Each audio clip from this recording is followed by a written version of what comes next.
ஊர்களை கொளுத்தும் கொடியவர் செயலை மிருகமும் செய்யாது.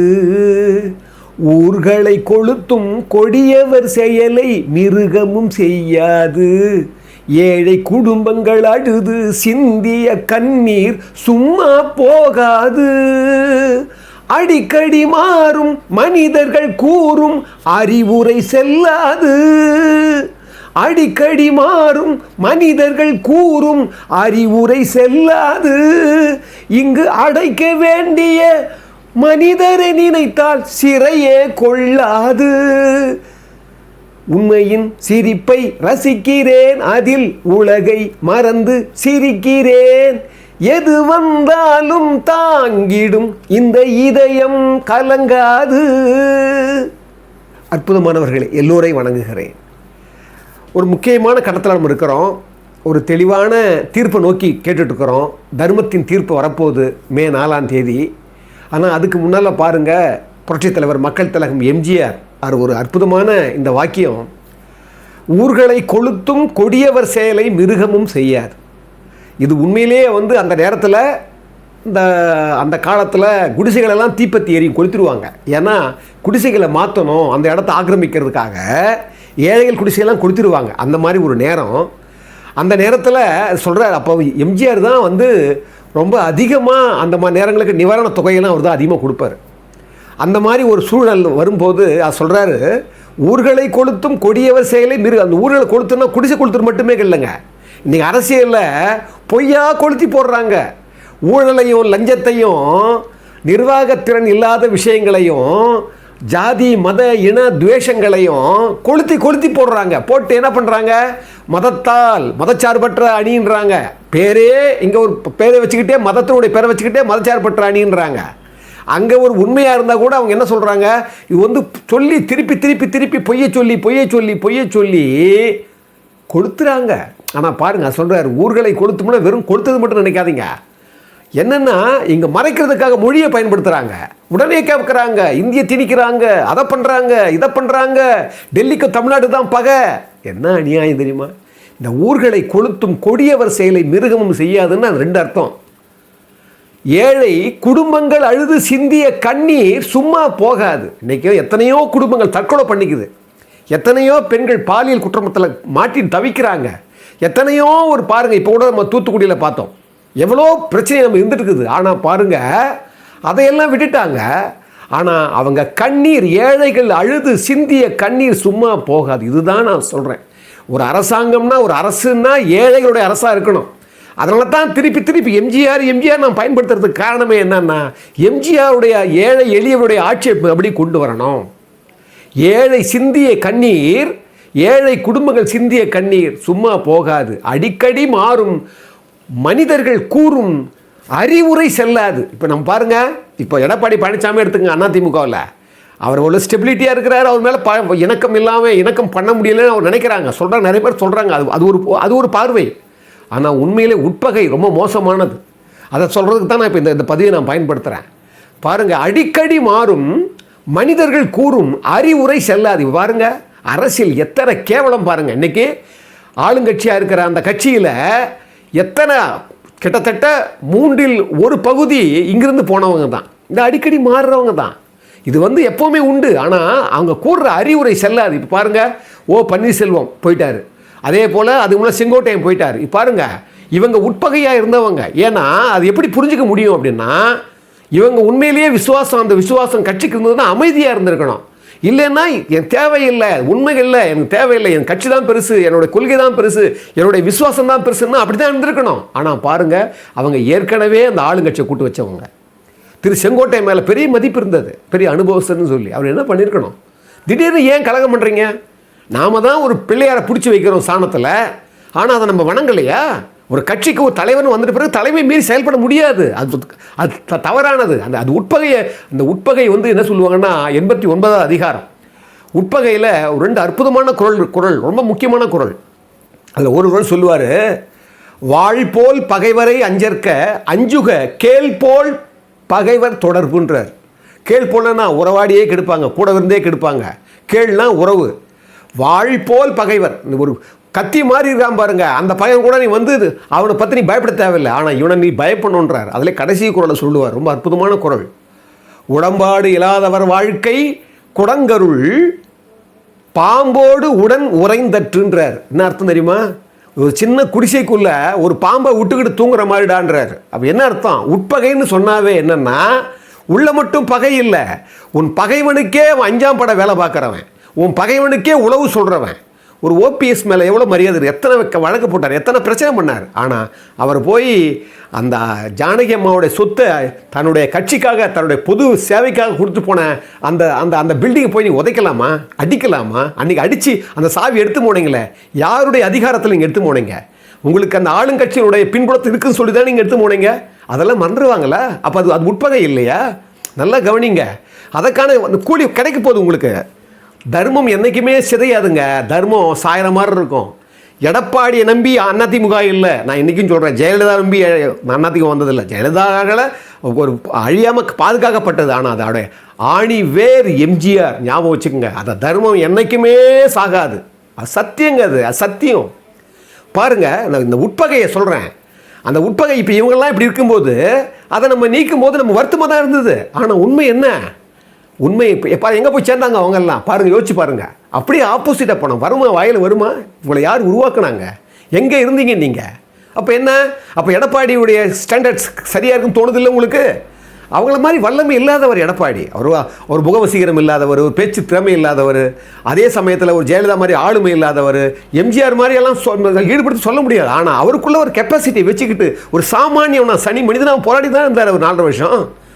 நீங்கள் நினைக்கிறீங்க சில சமயங்கள் அவங்களுக்கு தான் தெரியும், என்னென்ன நீக்கு போக்கெல்லாம் அவங்களுக்கு தான் தெரியும். நம்ம வெளியிருந்து எவ்வளோனா பேசலாம். ஆனால் இன்றைக்கி என்ன, அந்த கட்சி ஏன் நம்ம வரணும் மறுபடியும் சொல்கிறோம்? ஏழை இன்றைக்கி ஒரு சட்டம் ஒழுங்கு என்ன கேவலமாக சந்திச்சிருக்குது.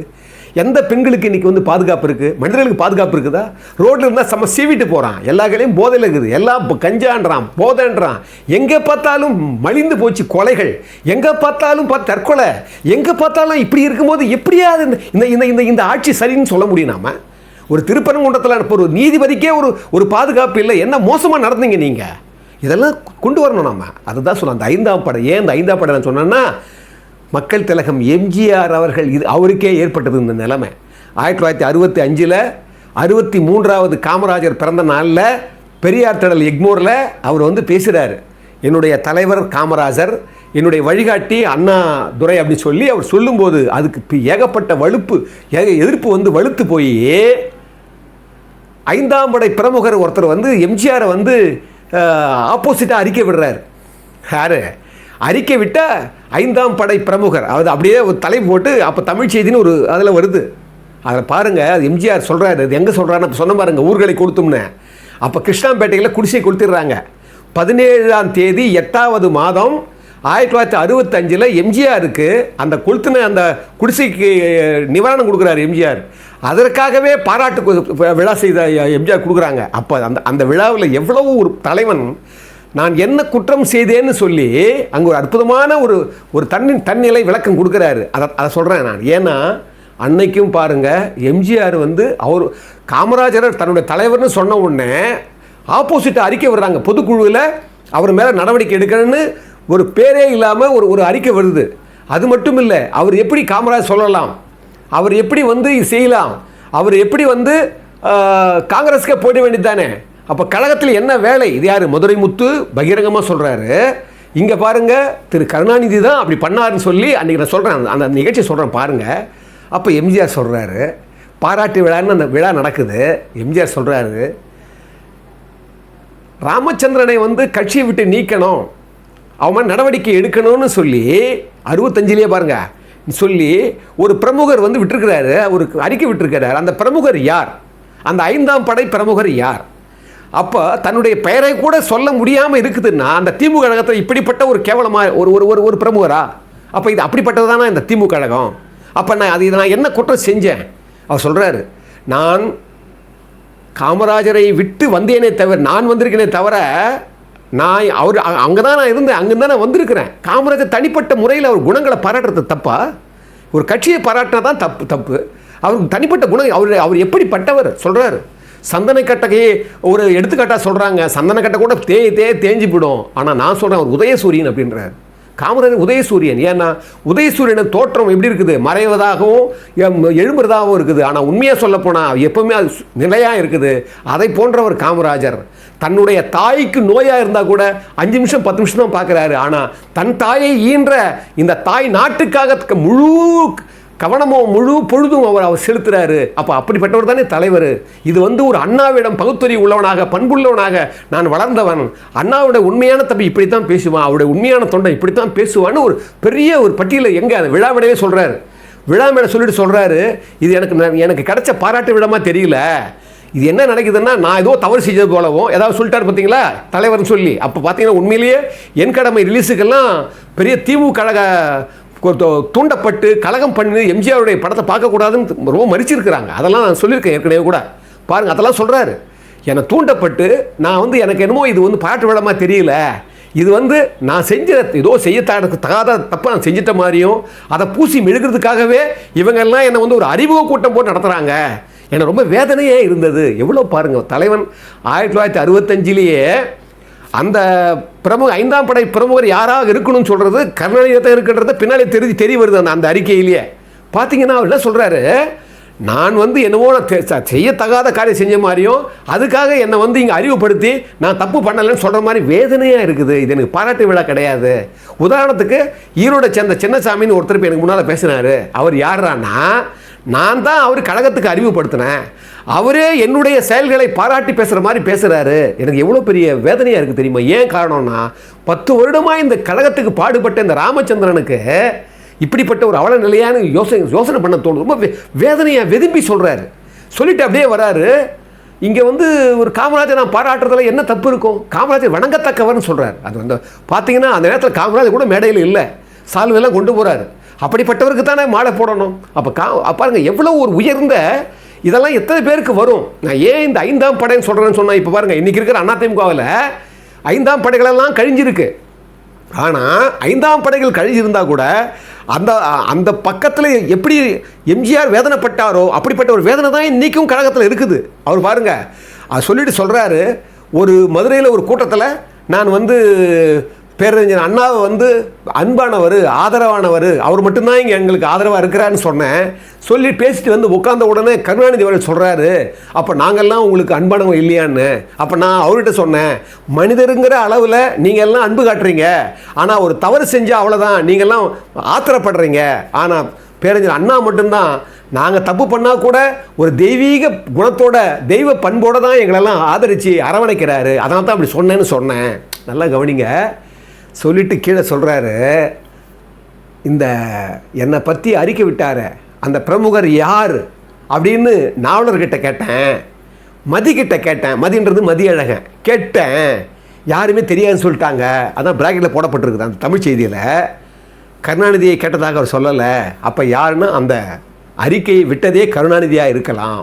நல்லா கவனிங்க, எவ்வளோ பெரிய உட்பகை பாருங்கள். அந்த காலத்திலேயே அந்த உட்பகையில் சொல்கிறார். அப்போ கருணாநிதி தான் செஞ்சுருக்கணுன்றது அதிலே வருது. சொல்லிவிட்டு கடைசியில் சொல்கிறாரு, இன்றைக்கி மதுரை முத்து, அவர் பேர் கூட சொல்லலை, அவர் பேர் சொல்ல விரும்பலை, அந்த மதுரை முத்துக்கு தான் மறுபடியும் மேயராக்கினார். பாருங்கள் அவர் பண்பு, ஒரு தலைவருடைய பண்பை பாருங்கள். அந்த மதுரை முத்தை தான் பின்னால் அவர் சொல்கிறார், மதுரை முத்து கழகத்தில் என்ன வேலை காமராஜரை பாராட்டுறதா இருந்தால் அவர் பேசாமலே காங்கிரஸில் சேர போகிறாருன்னு வேறு வதந்தி விட்டாங்க அந்த காலத்தில். காங்கிரஸை சேர போகிறார் எம்ஜிஆர்னு. அது மட்டும் இல்லை, எம்ஜிஆர் அதிமுக ஆரம்பிக்கும் போதே அவங்க சொன்னாங்க அது குட்டி காங்கிரஸாக மாறப்போகுது, காங்கிரஸ் சேர்த்துட்டு போகிறாரு அவருன்னு சொன்னவங்க. ஆனால் பாருங்கள், அன்னைக்கு சொல்லிட்டு இவர் தன்னுடைய வாழ்க்கை வசதிகளை பெருக்கிக் கொள்வதற்காகத்தான் இவர் காமராஜரை ஆதரிக்கிறாரு, காங்கிரஸில் சேர போகிறாருன்னு சொல்லி வதந்தி கிளப்புறாங்க. அந்த நேரத்தில் சொல்கிறார் எம்ஜிஆர், அப்படியா என்ன எல்லாரும் சொல்கிறாங்க சினிமா உலகத்தில் உச்சக்கம்பத்தில் நான் இருக்கேன்னு சொல்லி, அப்போ நான் உச்சக்கம்பத்தில் இருக்கிற போது நான் எதுக்கு நான் இன்னொரு பிரச்சனைக்கு நான் வரணும், இன்னொரு தொழிலுக்கு நான் வரணும்? அப்படி கிடையாது. நான் சேர்த்து வச்ச சொத்துக்களையே நான் பொது சேவைக்காக பயன்படுத்த நினைக்கிறவன், பொது சேவைக்காக பயன்படுத்திட்டு இருக்கிறேன். அந்த சமயத்தில் எனக்கு எதுக்கு இதெல்லாம்? யார்? எம்ஜிஆர் சொல்கிறாருங்க. இதை என்னுடைய கொள்கைக்கு எது தகுந்ததோ அந்த கட்சியை நான் சார்ந்திருக்கிறேன். என்னுடைய கொள்கைக்கு அது முரண்பாடாக இருந்துன்னு நினச்சேன்னா அடுத்த நொடி ஒரு நொடி கூட நான் நீடிக்க மாட்டேன் அப்படின்னு சொல்கிறாரு. ஏன்னா ஒரு தலைமை பண்பு நம்ம சொல்கிறோம். அன்றைக்கி இப்போ எடப்பாடி பழனிசாமி அவரை தூக்கிட்டாரு, இவரை தூக்கிட்டாரு, உட்பகைங்க. உட்பகைன்னு என்ன சொல்கிறாங்கன்னா, ரொம்ப மோசமானது உட்பகை. எட்பகவன்ன சிறுமைத்தே ஆயினும் உட்பகை உள்ளதாம் கேடுங்கிறாங்க. என்ன காரணம்? எள்ளின் பிளவு இருக்கு பாருங்க, எள்ளின் பிளவு, எல்லே சின்னது, அந்த அளவு உள்ள இருந்துக்கிட்டே ஒரு பகை இருந்து வச்சுக்கோங்க, உட்பகை உள்ளதாம் கேடுங்கிற. எட்பகவன்ன சிறுமைத்தே, சின்ன உட்பகை இருந்தால் கூட. ஏன்னா எதுக்கு நான் சொல்ல வரேன்னா, இதெல்லாம் நம்ம மனசில் இங்கே வச்சுக்கூடாது. இந்த சமயத்தில் இந்த யார் இங்கே வரக்கூடாதுன்ற ஒரு தீமையான ஒரு ஒரு ஒரு ஒரு நோக்கத்தோடு இருக்கிற ஒரு ஒரு சமுதாயத்தை வேறு இருக்கிற ஒரு ஒரு ஒரு ஒரு ஒரு ஒரு ஒரு முறை தவறிய ஒரு முறையில்லாத ஒரு ஆட்சி நீடிக்கக்கூடாது. அதனால தான் சொல்கிறேன், ஏற்ற கட்சி ஏற்ற முறை எதுன்னா மக்கள் திலகம் புரட்சித் தலைவர் எம்ஜிஆர் அவர்கள் ஏழை எளியவர்களுக்காகவே, உண்மைக்காகவே, சத்தியத்திற்காகவே, தர்மத்திற்காகவே தன் வாழ்நாளுடைய சம்பாதிச்சதெல்லாம் கொடுத்து, எல்லா சொத்துக்களையும் கொடுத்து, உயிரெல்லாம் ஒரு முடியாதவங்களுக்கெல்லாம் எழுதி வச்சு, இந்த மக்கள் நல்லா இருக்கணும், உலகம் நல்லா இருக்கணும், சமூகம் நல்லா இருக்கணும், என்றென்றும் சிறப்புடன் வாழணும்னு இதுக்காகவே வாழ்ந்துட்டு போனாரே அந்த மாமனிதரை நினைத்து இந்த நேரத்தில் நம்முடைய வாக்குகளை எல்லாம் சத்தியத்துக்கும் தர்மத்திற்கும் வாக்களிக்கணும்னு சொல்லி இந்த அற்புதமான இந்த பதிவை இவ்வளவு நேரம் பொறுமையை கேட்ட உங்கள் எல்லோரையும் வணங்குவதில் நான் பெருமகிழ்ச்சி கொள்கிறேன். நண்பர்களே, இந்த தமிழ்த்தின் மூலமாக பல வகைகளில் பல விதங்களில் நாம் ஒரு சமுதாய நோக்கோடவும் சத்தியத்தின் நோக்கோடவும் நிறைய விஷயங்களை பகிர்ந்துக்கிறோம். புரட்சித் தலைவர் எம்ஜிஆரை பற்றி நாம் நிறைய அவருடைய பண்புகளையும் அவருடைய வல்லமையான குணங்களை பற்றியும், அவர் எப்படியெல்லாம் நெருக்கடி காலங்களில் கூட எப்படி உண்மையாக இருந்தார், எப்படி செயல்பட்டார், அந்த அற்புதமான சின்ன சின்ன நுணுக்கமான குணங்களையெல்லாம் வெளிப்படுத்துறதுக்கு இந்த ஒரு தமிழ்த்தி சேனல் வந்து ஒரு ஏதுவாக பயன்படுது. அதுதான் அதோடைய வழிகாட்டியாக, அதோடைய உண்மையாக அது செயல்படுது. அந்த வகையில் இந்த தமிழ்த்தி சேனலுடைய எல்லா வகையிலும் உங்களுக்கு பிடித்தமானதாக இருந்தால் இந்த வளர்ச்சிக்கு உங்களால் இயன்ற அளவிற்கு உங்களால் முடியுமானால் உங்களுக்கு அந்த கொடுக்குற எண்ணம் இறைமை உங்களுக்கு உள்ளே உங்களை உகுத்துச்சுன்னா நிச்சயமாக இதை உதவுங்கள். நாங்கள் சிறை மேற்கொண்டு ஏற்றுக்கொள்கிறோம் என்று சொல்லி இதை பார்க்கின்றவர்கள், இதை மீண்டும் இதை வந்து மீண்டும் இதை பார்க்குறவங்க எல்லாரையும் நாங்கள் மீண்டும் வணங்குகிறோம்.